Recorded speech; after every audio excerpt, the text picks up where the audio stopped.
Hello मेरी world family, मेरी world friends. बहुत दिनों बाद वीडियो वही बना रहा हूँ, पर उतने कमेंट्स नहीं आ रहे तो ज़्यादा वीडियो नहीं बनाता हूँ।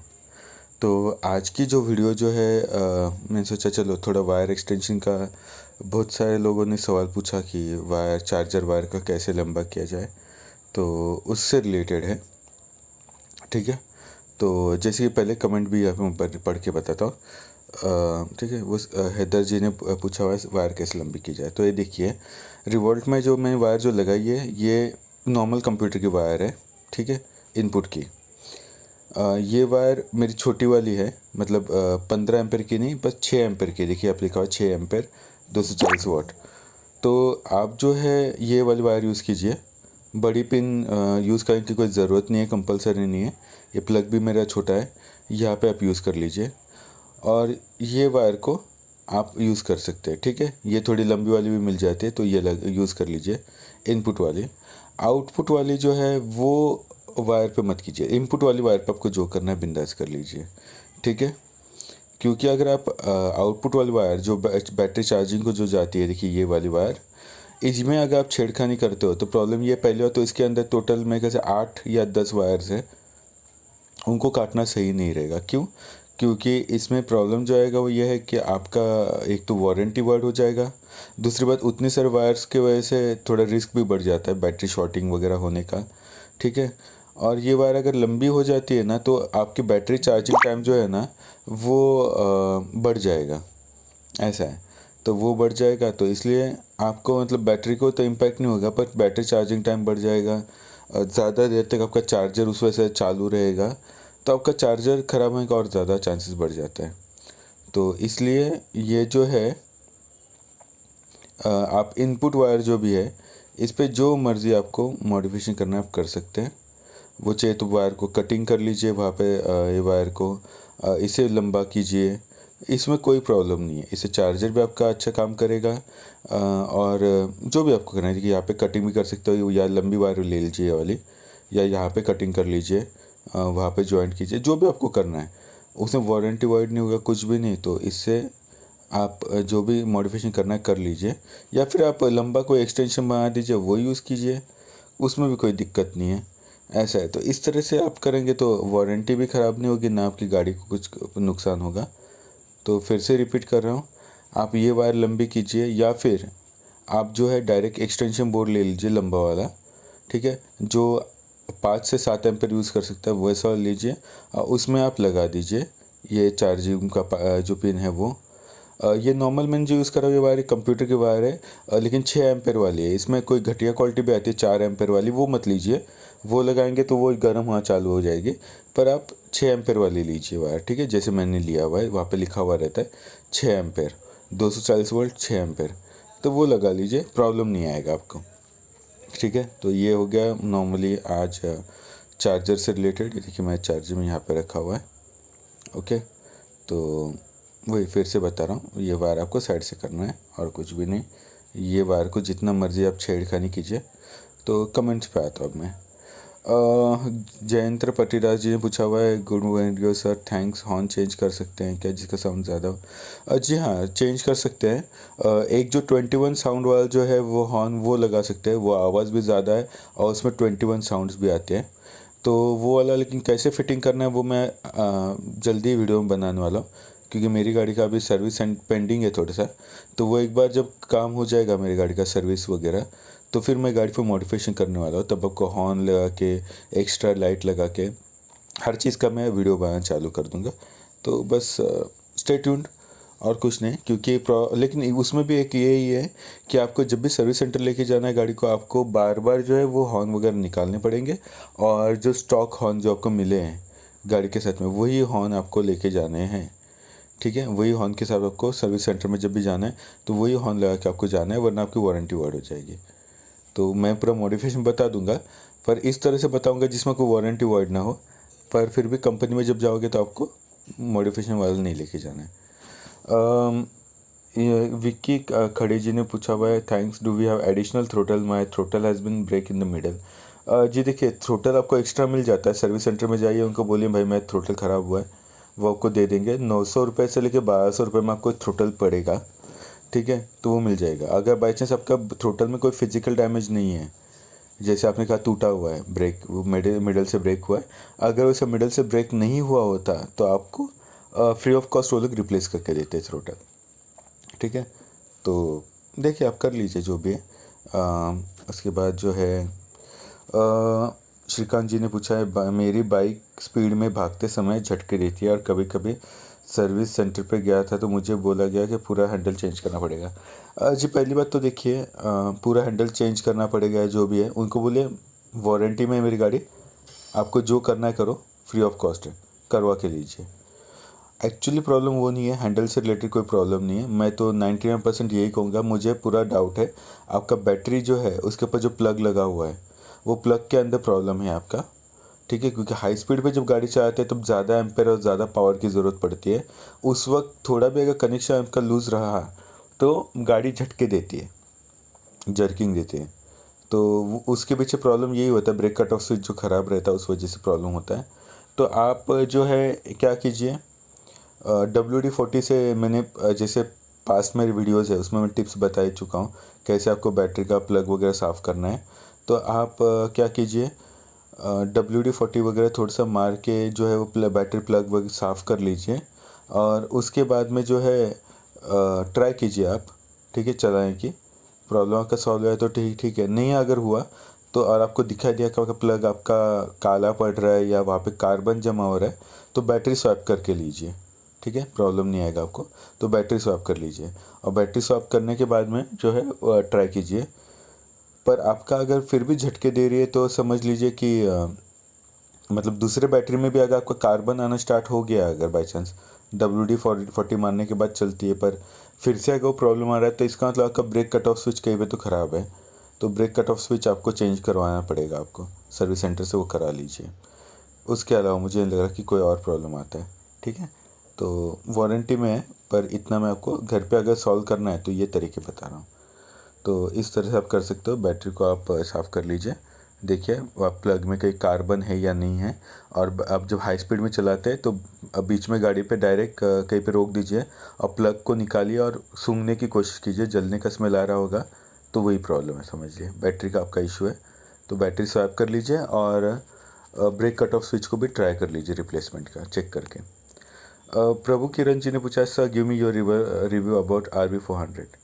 ओके, प्रभु किरण जी देखिए, मैं ये नहीं कहूँगा कि revolt RV400 is the best, पर जो जो चीज़ें अभी फ़िलहाल मैं देख रहा हूँ आसपास में जो हो रही है उसमें मुझे बहुत सारे एक्सपेक्टेशंस थे नए नए बाइक से, जैसे ओला वगैरह थी, कबीरा आई, फिर आई थिंक सो रोविट की भी बाइक आई, बहुत सारे ब्रांड्स की आई, पर देखा मैंने। बट प्रॉब्लम वही है कि रिवोल्ट में क्या क्या इश्यू पहले वो बताया था। रिवोल्ट में मुझे जो इशू जो फील हुआ ये है कि पहली बात तो गाड़ी कम स्पीड पे झटके बहुत देती है। ठीक है, जर्की राइड बहुत है रिवोल्ट में।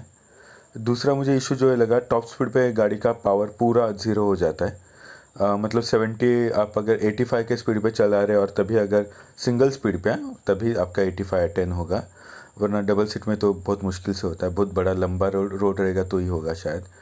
पर अगर सामने से थोड़ी भी हवा आती है तो आपकी गाड़ी जो है उसका स्पीड डायरेक्टली 79-78 पे आ जाएगा। तो ये कुछ प्रॉब्लम्स है जिस वजह से मैं ये कहूँगा कि रिवोल्ट में प्रॉब्लम्स है ये। और बाकी जो है वो सर्विस सेंटर रिलेटेड है, तो वो तो समझो टॉपिक आउट ऑफ टॉपिक हो जाता है। तो फिर भी सब मेजर नहीं है, लड़ भिड़ के आपको पार्ट मिल जाते हैं। ठीक है, और ये जो मैं बताया आपको जो इश्यूज, जैसे मैंने कहा कि गाड़ी की जर्की राइड है और टॉप स्पीड पे, वो कंट्रोलर प्रोग्रामिंग प्रॉपरली नहीं किया गया, उस वजह से प्रॉब्लम है। इन फ्यूचर में भी अभी अगर मेरा भी काम हो जाता है तो मैं केली कंट्रोलर डालने का प्लान कर रहा हूँ। अगर वारंटी ख़त्म होने के बाद में जो है केली कंट्रोलर डालूंगा तो मुझे मालूम है कि गाड़ी का पावर और जितना भी ये इश्यूज़ जो भी है सभी सॉल्व हो जाएंगे। और दूसरी बात, रेंज बहुत बढ़ जाती है। ठीक है, तो केली कंट्रोलर डालेंगे तो हो जाएगा। पर अगर मैं बाकी से कंपेयर करूँगा तो बच जाती है अभी फ़िलहाल कंपटीशन, वो एक ओला और एक चेतक। चेतक मुझे अच्छी लगी, चेतक इज़ ड्यूरेबल। पर चेतक में जो इश्यूज़ जो है मुझे फील हुए वो ये है कि पहले तो रेंज बहुत कम है, 75 की रेंज मिलती है। दूसरा जो मुझे इशू लगा, स्पीड भी शायद 70 का ही स्पीड मिल रहा है। तो अगर आपका टॉप स्पीड और रेंज का अगर इशू नहीं है तो आप चेतक में जा सकते हो। उसके बाद में जो बचे हुए एक एथर भी अच्छे हैं, पर एथर का मुझे मेंटेनेंस कॉस्ट बहुत ज़्यादा लगा, जो कि मुझे गलत लगा। और वही प्रॉब्लम कि स्पीड अच्छा है पर रेंज का प्रॉब्लम। ओला से कंपेयर करूँ तो मैं बोलूँगा ओला से बहुत बेटर है, क्योंकि ओला का मुझे प्रॉब्लम जो लगा वो ये था सबसे पहला कि मेरे फैमिली मेम्बर ने लिया, एक कज़िन ब्रदर ने, और ओला मैंने चलाई, अच्छी लगी मुझे, सच में बहुत अच्छी लगी। पर जैसे मैंने हाईवे पे उस गाड़ी को लेके गया, स्पीड में चलाना चालू हुआ, एक तो हीटिंग इश्यूज़ में फ़ील होने लगे गाड़ी में, हीटिंग वार्निंग्स वगैरह। उसके बाद जो मुझे इशू जो फ़ील हुआ वो ये था कि मैंने फिर स्पीड कम कर दिया। जो मुझे मेजर जो इशू जो फ़ील हुआ वो यही था, मतलब एक्सपीरियंस जो मुझे आया वो ये कि मेरे ख्याल से मैं चला रहा था बहुत गाड़ी, पहले कुछ 80 किलोमीटर्स का रेंज था, 80-85। उसके बाद में जो है अचानक से जो है स्पीड में कम कर दिया, तो रेंज जब 30 किलोमीटर्स बच गई थी तो मैं 10 किलोमीटर में लोकेशन से डिस्टेंस पे था, 10 किलोमीटर के 10 किलोमीटर्स के डिस्टेंस पे था। तो तभी मेरे ख्याल से 30 किलोमीटर्स दिखा रहा है, पर तभी मेरी गाड़ी कट ऑफ हो गई। अब आप सोचिए 30 किलोमीटर्स के रेंज में पकड़ के चल रहा था, तो मेरे तो दिमाग में मतलब कंपेयर करो अगर रिवॉल्ट से, तो रिवॉल्ट की तो 0% बैटरी पे भी 5 से 7 किलोमीटर चल जाती है। जबकि मैंने ये एक्सपेक्ट किया था कि ओला में अगर 30 किलोमीटर दिखा रहा है तो ये तो 40 किलोमीटर से ऊपर चलेगी। 40 किलोमीटर से ऊपर नहीं, पर एटलीस्ट 40 किलोमीटर नहीं, चलो 30 किलोमीटर पकड़ लीजिए, 30 किलोमीटर तो चलना चाहिए। तो बस 30 किलोमीटर भी चलने और वो डायरेक्ट बंद हो गए। फिर मुझे मेरे फ्रेंड को कॉल करना पड़ा, उन्होंने फिर रिवॉल्ट लेके आया मेरी, और फिर हमने टोचन करके घर पे लेके आए गाड़ी। तो आप गाड़ी के रेंज पे रिले नहीं कर सकते हो, कभी भी कितना भी दिखाती है और कहीं पे भी रास्ते में धोखा दे सकते हैं। ये सबसे बड़ा प्रॉब्लम ओला का है। तो अभी हालांकि उनकी बाइक लेके गए अभी ओला की, मेरे ख्याल से जितने भी लोगों ने ओला अभी नया लिया हुआ है सबकी गाड़ी अभी रिटर्न जाने वाली है, और उनको शायद पता नहीं अभी क्या करने वाले, पर रिटर्न बुलाई है उनकी गाड़ी को, उन्होंने बोला हम सॉल्व करके देंगे। तो एनीवेज वो इशू है। एथर है, पर वही एथर एक ऑप्शन बच जाता है, पर मेंटेनेंस कॉस्ट ज़्यादा है, कुछ 2000 का शायद उनका कुछ मेंटेनेंस चार्जेस है। तो ज़्यादा मैंने अभी तक उसमें डीप गया नहीं एथर में, पर फिर भी वो एक इशू है। तो अगर इन सब से कंपेयर करो ना तो रिवॉल्ट मुझे बेटर लगती है, इसीलिए तो, क्योंकि देखिए रिवॉल्ट का मैं हूँ यहाँ पे हेल्प करने के लिए, ऐसा है तो कर लेते जो भी है, ठीक है। ओके, अभी उसके बाद में ये आया हुआ है सौरभ पहुजा जी का, इस थ्रोटल का न्यू पीस कहाँ से मिलेगा, आपका कोई लिंक? जी देखिए, थ्रोटल आपको सर्विस सेंटर से ही मिलेगा, प्राइस 900 to 1200 के बीच में है, तो वही एक है। हाउ टू बाईपास इमोबिलाइजर में उन्होंने लिखा श्रीरंगा प्रसाद जी ने कि की प्रॉब्लम आफ्टर 2500 किलोमीटर्स। जी देखिए, की प्रॉब्लम 2500 किलोमीटर्स के बाद में ऐसा कुछ भी नहीं है। बैटरी जो है वो थोड़ी भी वीक हो गई अगर, तो जैसे मैं कहा कि इमोबिलाइजर के अंदर एंटीना नहीं है उसमें, उस वजह से आपको बैटरी एकदम 100% चार्ज लगती है, रिमोट की बैटरी, तभी आपका वर्क करता है। वरना थोड़ी भी बैटरी अगर आपकी लो हो गई, थोड़ी सी भी, मतलब मैं नहीं कह रहा कि 50% या जो भी है, आपके बैटरी 80% बैटरी रहेगी ना अगर, तो भी आपका रिवॉल्ट का रिमोट काम करना बंद कर देता है, और बारिश गिरी तो भी बंद हो जाएगा। तो बाईपास का वीडियो देख के किया कीजिए आप, ठीक है। तो वो कुछ उसका सॉल्यूशन तो मैं करने वाला बाद में अगले वीडियो में मैं बताऊंगा कैसे करना है, तो तब तक के लिए देखते हैं। जीपीएस का मिस्टर अग्निहोत्री ने बताया हुआ है कि जीपीएस के लिए जो है दिल्ली में जाने कहा गया है मुझे, तो धन्यवाद मिस्टर अग्निहोत्री जी, आपने मुझे सच में सजेस्ट किया है कि कैसे करना है। तो मैं कोशिश करूँगा जल्द से जल्द दिल्ली के कस्टमर केयर को कॉल करने के लिए, और देखता हूँ मैं उनसे बात करके अगर वो मेरा कर सकते हैं तो, क्योंकि मैंने भी पूरा जीपीएस का पूरा यूनिट चेंज कर चुका हूँ, पर फिर भी कुछ हुआ नहीं। तो अगर सच में अगर हो रहा है तो रियली मेरी तो दुआएं निकलेगी आपके लिए दिल से।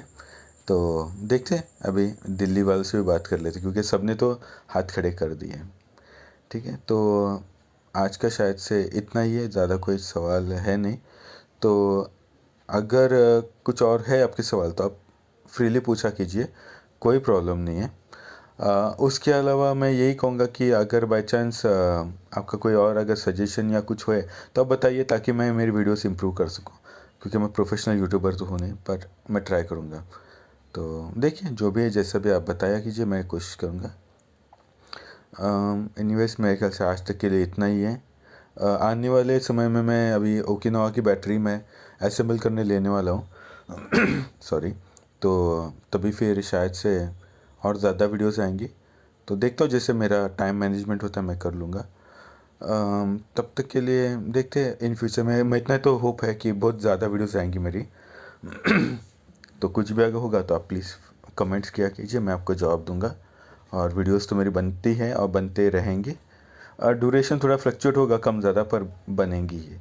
और जेन्युइन आपको जो भी है वो आपको इन्फॉर्मेशन मिलेगी।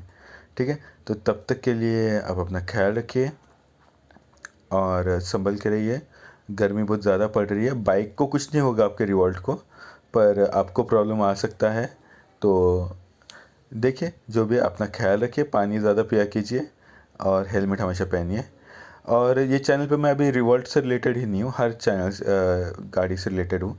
तो किसी और का, अगर किसी और बाइक से रिलेटेड है कोई सवाल है तो भी पूछा कीजिए। और आपके कोई फ्रेंड्स हो गए जो भी ईवी यूज़ करते हैं, उनको आप मेरा चैनल से रेकमेंड कीजिए। क्या पता शायद कहीं मैं उनकी हेल्प कर पाऊँ। और अगर मुंबई के पास कोई अगर रहता है जिनको कोई हेल्प वगैरह चाहिए, अगर बाई चांस अगर वो मेरे प्लेस पे विज़िट करना चाहते हैं, तो ठीक है, अभी मैं फ्री हूँ फ़िलहाल।